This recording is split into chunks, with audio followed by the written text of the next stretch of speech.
петните са функции тук. И аз там не вярвам. Не може ръководството да няма някъде на магазин. И ще ми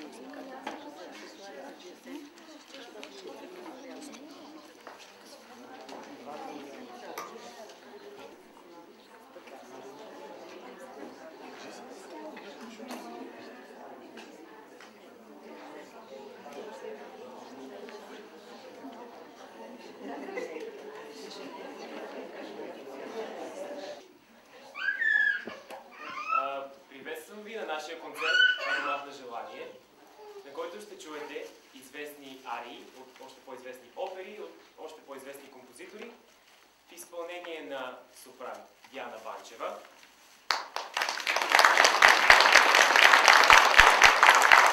Пианото ще бъде Анелия Рогозанска. Вокалният педагог на това цялото събитие е доцент Галина Попова. Артистичен и вокален консултант е Милена Маат Бонева. Когато влязохте, на вашите столове бяха поставени едни програмки, в които има пликове. Всеки, който има желание, може да дари в тази кутия, която това красиво дете държи там в себе си, желана от вас сума. По всяко едно време дръжте си пликовете във вас, ние ще минем да съберем това, което искате да дарите. Започваме сега с една ария, която е доста тъжна и фатална. Добро начало. Арията на Дидона из операта "Дидона и Еней" от Хенри Пърси. Дидона, царица на Картаген, дава съгласието си да се омъжи за Еней, герой от Троянската война. Злите сили, целящи разрухата и опадъка на Картаген, кроят планове да погубят двамата влюбени. Зъл дух, преобразен като бог Меркурий, се явява пред Еней и му нарежда да отплава за Италия, където да основе новата Троя. Макар че не желая да изостави Дидона, Еней се подчинява и се подготвя за път. Дидона е покрусена от предстоящата раздяла. Еней обяснява от пътуването си с волята на боговете, но тя не му вярва. Тогава Еней решава да остане, въпреки нареждането на мнимия Меркурий. Но царицата е непреклонна. Щом веднъж е решил да я напусне, той трябва да замине. Планът на злите сили успява. Дидона ще умре от скръб, а корабът на Еней ще потъне по време на морска буря. Да чуем предсмъртната ария на Дидона в изпълнение на Диана Банчева!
Нелия Рогозянска.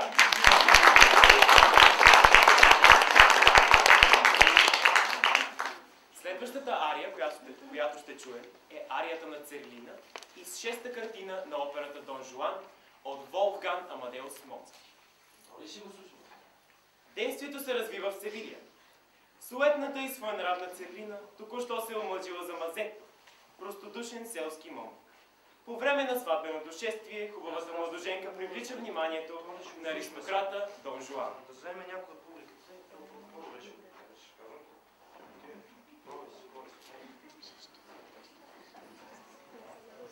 Дай му го да ти прочете. Моля те, дай. Привлича вниманието на аристократа Дон Жуан. Прочети го ти.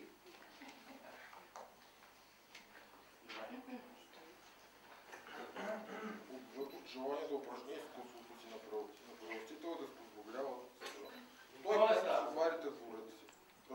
Разразява се скандал, след като Дон Жуан позавъртява вече главата Серлина с любовни думи и щедри обещания и я привлича в една уединена стая за да...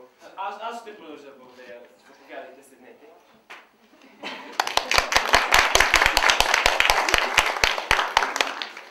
Церлина вика за помощ и избягва. Мазето събира група въоръжени селяни, за да отмъсти за обидата.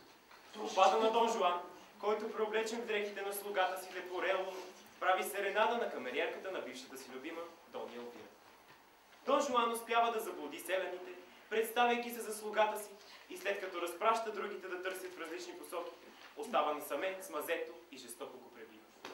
На виковете на Мазето се притичва Церлина, която утешава нежно изранения си оскърбен съпруг. Арията на Церлина из шеста картина на операта Дон Жуан от Волфган Амадеус Моцарт ще изпълни Диана Банчева! Диана!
Рефрен мажор, първа част от Йосиф Хайн и ще я изпълни пианистката Анелия Рогозянска.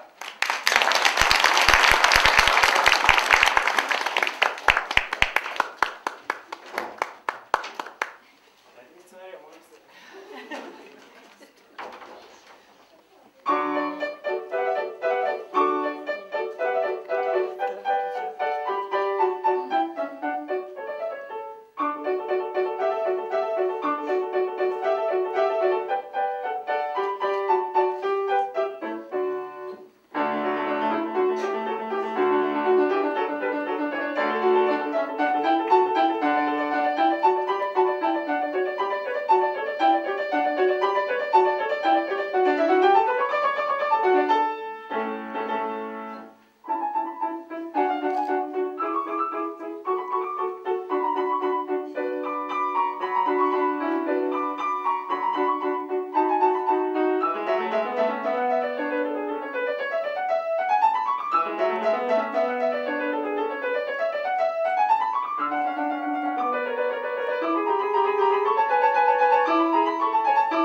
Верди, ария на Оскар из първо действие...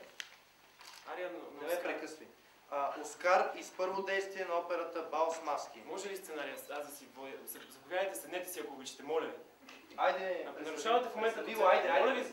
Представи го! Веселият и жизнерадостен юноша Оскар е паш в двореца на граф Ричард Уорвик, губернатор на Бостън. Той обича господаря си и е неговото доверено лице. В първо действие на операта Оскар се застъпва за осъдената на смърт заради магьосничество врачка Улрика и моли губернатора да не подписва смъртната й присъда. Кажи ми аргументи. Аргументите са, че магиосницата не е направила нищо лошо, просто предсказва бъдещето на хората и предсказанията й са точни. Кажи ми аргументи, това не са аргументи. Аргументите сега ще ги чуете, господине, и вие, публиката, драгата публика, ще я чуете от Диана Банчева и Анелия Рогозянска. Диана Банчева!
Джилда е дъщеря на Риголето, придворен шут на Херцога. А коя е Джилда?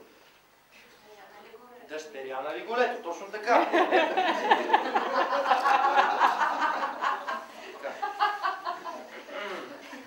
Продължаваме. За него и Джилда ще разкажа след малко. След малко, така че още не го записвай това. Това нещо още не се записва. Така. Добре. Интересен е образа на Риголето. Всички придвори на Херцог го мразят заради злобните му подигравки, обятани и излъчни шеги. Значи трябва да ме забавляваш по някакъв начин. Да ме забавляваш. Като Риголето? Като Риголето, шут. Да. Записали си? Да. Добре, така. Ето историята. Аз мога да я разкажа историята. Да я прочета. Може да я прочета? Мога, да. Наистина. Цялата история? Мога цялата да я прочета. Добре. Да.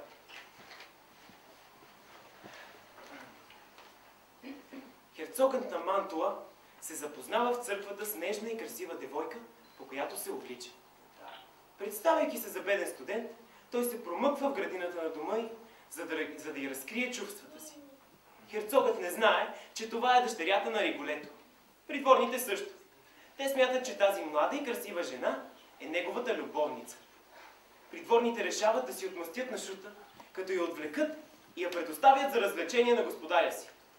Отвличането се осъществява с участие на самия Риголето, който бива заблуден, че целта е живеещата близо до дома му графиня Чепрана. С нахлупената на лицето му маска, която му пречи да вижда, Шутът не разбира, че помага на злосторниците да влязат в собствения му дом. Когато разбира какво се е случило, Риголето е ужасен, че е помогнал за отвличането и озлочестяването на единственото си близко и любимо същество. Той се втурва в двореца и моли придворните да върнат дъщеря му. Те му отвръщат с насмешки и подигравки.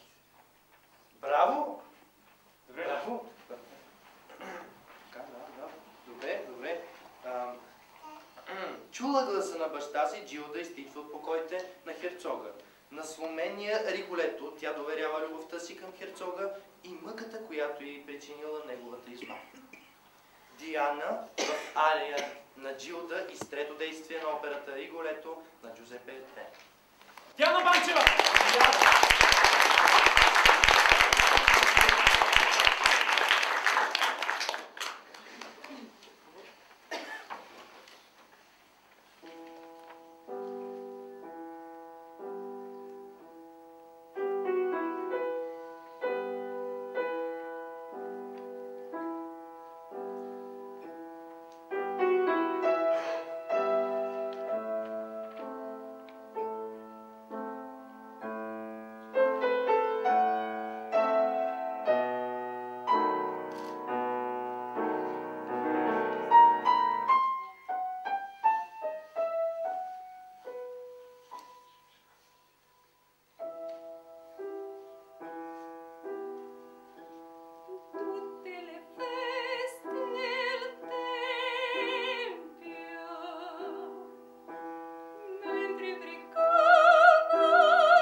Предстои да чуем клавирно изпълнение Ференц Лист "Утешение" от Анелия Рогозянска.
Аз съм Ричард Уорвик.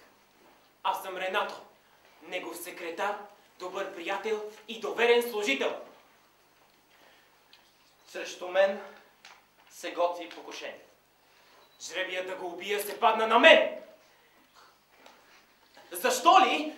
Не сега. До вечера в губернаторския дворец на маскения бал. Защо ли? Защото Ричард развали нашето приятелство. Открих, че има любовна връзка с моята любима Амелия.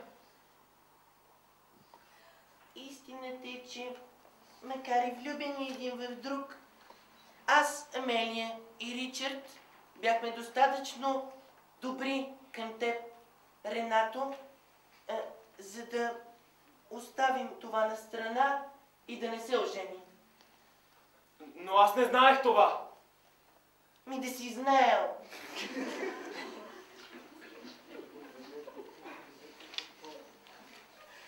Ария от последното действие на операта Бал с маски ще изпълни Диана Банчева!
почини ария на Лаурета из операта Джани Скики. Аз, Лаурета, искам да се омъжа за моя възлюбен, Ринучио. И ако баща ми, Джани Скики, хитрия и ловък измамник, не ми позволи това да се случи, ще се хвърля в река Арно! Да, бе. Но, татко, всичко развали. И как по-точно съм го развалил, след като ти си една развалина?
Сега предстои клавирно изпълнение от Анелия Рогозянска, Фредерик Шопен, мазурка в ла минор, опус 67. Анелия!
на Манон и второ действие на операта Манон.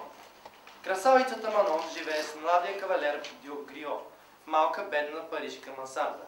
Двамата са се запознали в Амиен, където за почивка е спрял дирижансът, отвеждащ Манон в манастир. Там я изпращат нейните родители заради прекомерната й склонност към забави и развлечения. Дюгрио се влюбва от пръв поглед в красивата девойка и, научавайки каква участ ти очаква, и предлага да избягат заедно в Париж. Значи сега сме в Париж. Сега сме в Париж. Париж. Града, където младите са щастливи с любовта си. Не съм щастлив. Не съм щастлива. Бедността ни притиска все повече. Раздвоена съм. Честно казано, бих предпочела богатият ухажор Дюбретин пред теб. Дюбретини? Да. Пред мен? Да. Аз... Какво правиш? Отивам да пусна едно писмо. Ти си помисли хубаво. Кой би предпочела? Моля те. Не знам. Помисли си. Не знам. Моля те. Останала сама, измъчвана от съмнение и разкъсвана от противоречиви чувства, Манон тъжно се сбогува с мястото, където е преживяла толкова щастливи дни.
Шарл Гоно, ария на Маргарита с бижутата и с трето действие на операта Фауст. Младата Маргарита намира в градината на дома си богато украсено ковчеже, пълно с скъпоценни бижута. Скромната девойка никога досега не е виждала подобен блясък. Тя не знае, че ковчежето е подарък от младия благородник, който я е заговорил на площада пред катедралата, нито, че то му е дадено от злия дух Мефистофел, за да я изкуши. Значи ти тук трябва да виждаш душа. Душа в тези хора. Дух. Дух. Ти трябва да поудяваш. Да полудява? Да поудяваш. Да. Трябва да се запознаваш с тях. Здравейте. Ти трябва да си благородника и да изкушаваш младата девойка. Младата девойка. Младата девойка. Точно така, младата девойка. Тази младата. Така, на Маргарита и през ум не й минава, че благородникът, чието образ не може да прогони от ума си, е старият учен доктор Фауст. Доктор? Да, значи ти всъщност трябва да си доктор. Трябва да ти е изписано тук на челото, че си доктор. Всъщност. Да? Пиши доктор. Ама ти трябва да си го въобразяваш това. Ти си полудял. Да, ти си полудял. Да, добре. Да, това е. Аз трябва да съм нежен, така ли? Трябва да си нежен с нея. Доктор, как ти нежен. Значи какво не? Трябва да си скромен. Нежен. Така. И да я гледаш в очите и да си искрен с нея. Ама не като някакъв... ти до сега беше луд. Ти не трябва да го играеш луд. Ти си луд по принцип. Така, продал душата си на Мефистофел, за да си върне младостта и да вкуси отново сладостта на живота. Разбираш ли какво ти говоря въобще? Да. Разбираш ме? Мисля, че да. Девойката се окичва с бижутата и се радва на красотата, която вижда в огледалото, без да подозира, че е на крачка от позора и бибълта си.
Христов.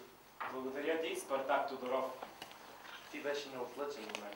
Ти беше неотлъчен до мен. Неотлъчно до мен. Неотлъчно до мен. Ето пак те поправям. Ето пак те поправям. Ти си истински водещ. Ти си истински водещ. Ръка за ръка. Ръка за ръка. Ще бъдеш до мен Ще бъдеш до мен до края на водещата ми кариера. до края.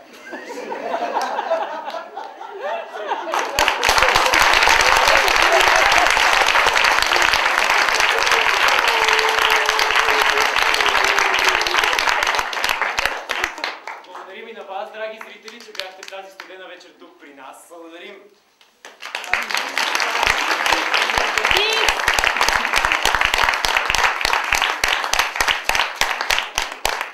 Концертът се осъществи благодарение на Под водителството на Милена Мат Бонева.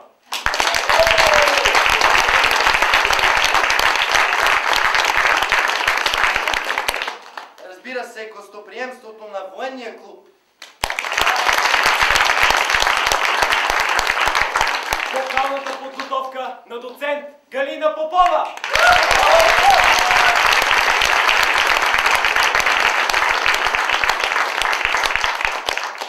Под акомпанимента на Анелия Рогозянска.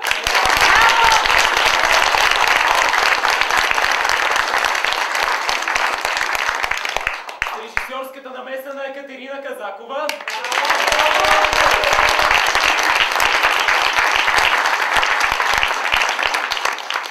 За вас тази вечер пя Диана Бачева!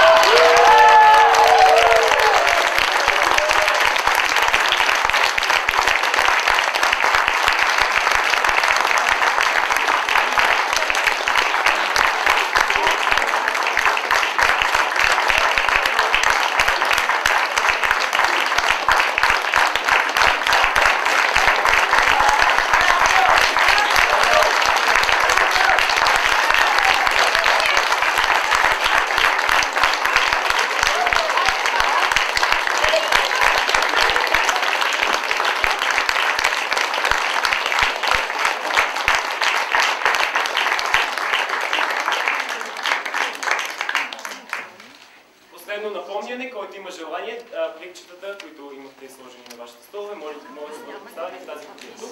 А сега давам думата на Диана Банчева, която иска да каже нещо. Разбира се, само не ми хареса. Ти сега не дей така песимистично да тръгваш, харесва да си много ясно. Ще знам.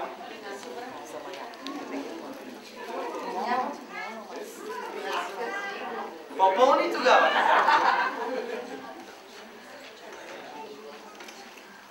Може би, докато все още имам глас, да благодаря на всички, които са тук, защото този концерт, който се надявам да е първ от много, е благодарение на вас, на вашата подкрепа, помощ, вяра, на колегите, на родителите, на приятелите, на камерна капела Полифония, на сестра ми. И се надявам да продължим напред.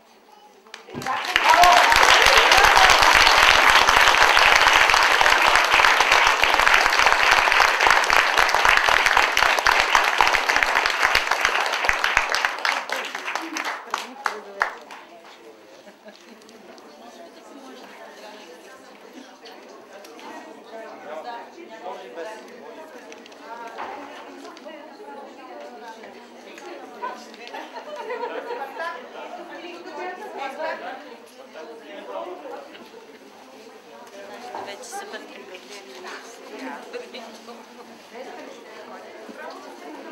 Какво?